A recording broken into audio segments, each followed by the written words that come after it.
Inuwi ng PLDT Ultra Fast Hitters ang kampyonato sa Season 12 na Shakey's V-League Open Conference kontra sa Philippine Army Lady Troopers.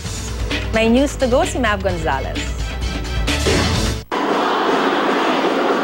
Napacheer, napabu at napatayo ang fans sa Game 3 ng Shakey's V-League Finals. Punong-puno ang San Juan Arena. Nagkaubusan pa ng ticket kaya maraming fans ang hindi nakapasok. Kagaya na lang ni Raquel na dumayo pa naman galing sa probinsya. Wala na daw available. Actually, from Isabela pa ako for support ng Army team. Ang dami pong tao, grabe, di pa nakapasok. Ano sa kami dito? Grabe. Kanina pa po kami dito. Wala na pong ticket eh. Di kita ng laban sa unang 4 na set. At nang mapuwersa ng PLDT ang 5th set,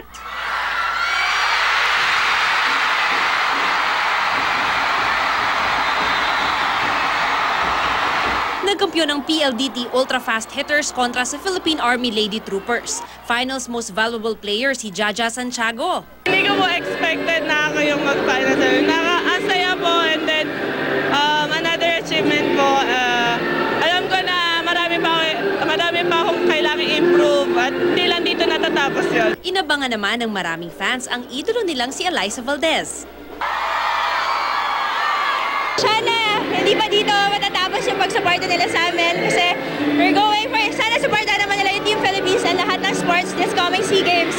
So tuloy-tuloy lang po ang pag-suporta and we love you so much! Mav Gonzalez, GMA News.